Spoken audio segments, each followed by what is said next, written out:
అందరికీ నమస్తే అండి. నేను doctor Mounika, consultant fertility expert, 39 hospital, LB Nagar, Hyderabad.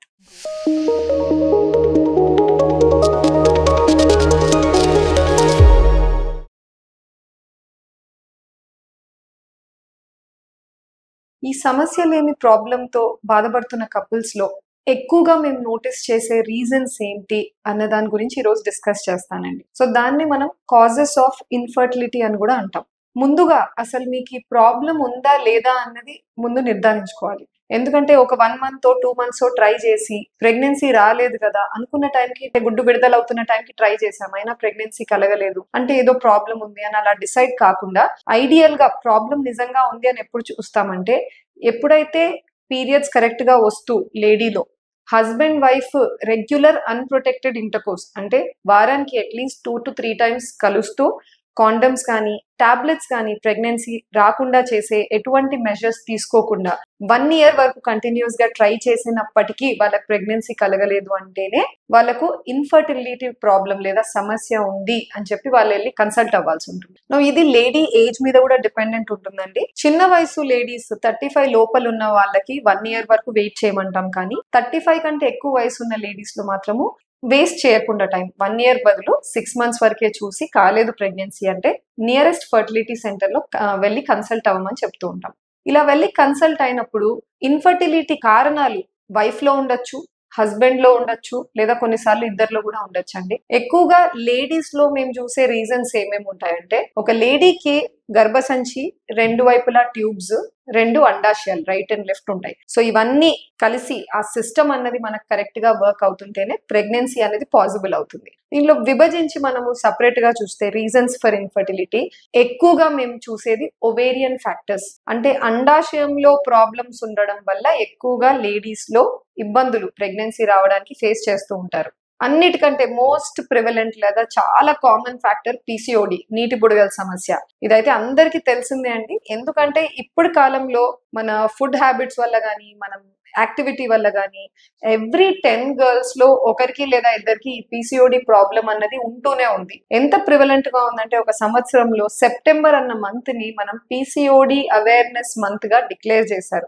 అంటే అందరు కూడా తెలుసుకోవాలి పీసీఓడి ప్రాబ్లము ఎంత ఇబ్బంది చేయొచ్చు, మనకు ఓన్లీ ఇన్ఫర్టిలిటీ అనే కాదు, వేరే ప్రకారంగా అంటే ఎక్కువ వెయిట్ ఉండడం వల్ల వేరే ఇబ్బందులు కూడా ఏవి ఫేస్ చేస్తారు. ఇది మనం ఆపాలి, ఎట్లయినా మంచి డైట్ ఫాలో అవ్వాలి, మంచి స్లీప్ రొటీన్ ఫాలో అవ్వాలి. సో ఇదంతా ఉద్దేశంతో ఎంత హైలీ ప్రివలెంట్ ఉంది కాబట్టి దానికి మెజర్స్ తీసుకుంటూ ఉన్నాం కంట్రోల్ చేయడానికి. సో మాక్సిమం మేము చూసేది మా ఓపీడీలో వచ్చే కేసెస్ లో ఈ పీసీఓడి ప్రాబ్లం చాలా ప్రాబ్లమ్ గా మేము ఫేస్ చేస్తున్నాం. ఈ పీసీఓడి వల్ల ఎందుకు ప్రెగ్నెన్సీ రాదు? పీసీఓడి ఉన్న వాళ్ళకి పీరియడ్స్ కరెక్ట్ గా రావండి, ఇర్రెగ్యులర్ సైకిల్స్ ఉంటాయి. సో రెగ్యులారిటీ లేనప్పుడు మీ సైకిల్స్ లో కరెక్ట్ గా ఎగ్ గ్రోత్ అవ్వడము లేదా ఎగ్ రిలీజ్ అవ్వడం జరగకపోవచ్చు.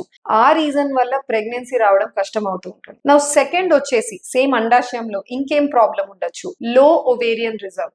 నేను మొదటిగా పీసీఓడి అని ఎప్పుడైతే అన్నానో, వీళ్ళకి ఎగ్ నంబర్స్ చాలా ఉంటాయండి. ఎగ్ నంబర్ లో లోటు లేదు, వాళ్ళకి చాలా నంబర్స్ ఉంటాయి, కానీ పెరుగుదల ప్రాబ్లం అవుతూ ఉంటుంది అనమాట, గ్రోత్ అన్నది రాదు. కానీ లో ఓవేరియన్ రిజర్వ్ లో ఏమవుతుందంటే వాళ్ళకి ఎగ్ నంబర్స్ తక్కువ ఉన్నాయి. బై బర్త్ పుట్టినప్పుడే తక్కువ గుడ్లతో పుట్టి ఉండొచ్చు, లేదా జీవిత కాలంలో ఆ గుడ్ల సంఖ్య వేగంగా తగ్గిపోతూ ఉండొచ్చు. సో దీని వల్ల లో ఓవేరియన్ రిజర్వ్ వల్ల కూడా ప్రెగ్నెన్సీ డిఫికల్టీస్ ఫేస్ చేస్తారు. ఇది ovarian factors. Next common factors లేడీలో మేము చూసేది ట్యూబల్ ఫ్యాక్టర్స్, అంటే గర్భసంచికి 2 వైపులా ఉన్న ట్యూబ్స్ లో ఇబ్బంది ఉండడం, ఇన్ఫెక్షన్ వల్ల లైనింగ్ దెబ్బతినడం, లేదా ఇంకేదన్నా ఆపరేషన్స్ ఆ కింద పెల్విస్ రీజన్ లో జరగడం వల్ల లోపల అతుకులు చేరుకొని ట్యూబ్ బాగా దెబ్బతిన్నాం. సో వీటి వల్ల ట్యూబ్ లో ఎగ్ స్పర్మ్ కలవాల్సిన చోటు ఆ రీజన్ లో ఏమన్నా ఇబ్బందులు ఉంటే కూడా ప్రెగ్నెన్సీ రాదనమాట. So tubal factors are second. Third వచ్చేసి మనకు యూట్రస్ ఫ్యాక్టర్స్ ఉంటాయి. అంటే గర్భసంచి గోడల్లో గడ్డలు ఉండడము, లేదా గర్భసంచి సైజ్ చిన్నగా ఉందనడం, అదర్వైజ్ బై బర్త్ గర్భసంచి లోపల ఏదన్నా అడ్డుగోడ ఉంది అని చెప్పడం, సెప్టమ్. సో ఇటువంటి యూట్రస్ లో గర్భసంచిలో అబ్నార్మాలిటీస్ ఉంటే కూడా ఇన్ఫర్టిలిటీ ప్రాబ్లం వీళ్ళు ఫేస్ చేస్తారు. ఇదంతా కూడా లేడీ సైడ్ నుంచి అండి. మగవాళ్ళ సైడ్ నుంచి మాత్రము మనం యూజువల్ గా చేసే టెస్ట్ ఒకటే అండి, వీర్య కణాల పరీక్ష. సో దాంట్లో గనక వాళ్ళ కణాల నంబర్ గానీ కదలిక గానీ ఏమైనా ప్రాబ్లమ్స్ ఉంటే బ్యాక్ ట్రాక్ చేసి అది ఇన్ఫెక్షన్ వల్లనా లేదా పుట్టుకతో ఈ ప్రాబ్లం ఉందా, వేరే ఏదైనా లోపల హార్మోనల్ వ్యత్యాసం నడుస్తుందా బాడీలో అన్నవి మేము వెనక్కి వెళ్ళి కాజెస్ ఏంటి అన్నది చూస్తాం. కొన్ని కేసెస్ ఇంచుమించు 10 to 20% కేసెస్ లో ఇద్దరిలో ప్రాబ్లమ్స్ ఉంటాయి. వైఫ్ లో కూడా ఏదో ప్రాబ్లం ఉంది, మెన్ లో కూడా there is some problems, combined factors అంటాం అనమాట. సో ఇద్దరికి సైమల్టేనియస్ గా ట్రీట్మెంట్ ఇస్తూ మేము వాళ్ళ ప్రెగ్నెన్సీని ప్లాన్ చేయాల్సి ఉంటుంది. నౌ లాస్ట్ వచ్చేది ఒకటి అన్ఎక్స్ప్లెయిన్డ్ ఇన్ఫర్టిలిటీ అని ఉంటుందండి. ఈ అన్ఎక్స్ప్లెయిన్డ్ ఇన్ఫర్టిలిటీ కొంచెం డిస్ట్రెసింగ్ ఉంటుంది. ఏంటి అంటే మేము చేసిన ప్రతి టెస్ట్ బాగానే ఉందని అంటాం, నార్మల్ ఉంది, కణాల నంబర్ బాగుంది, వీర్య కణాల పరీక్ష పూర్తిగా నార్మల్ ఉంది, లేడీకి స్కాన్ బాగుంది, అండాశయాలు గుడ్ల సంఖ్య బాగుంది, కరెక్ట్ గా ఎగ్ రిలీజ్ అవుతుంది,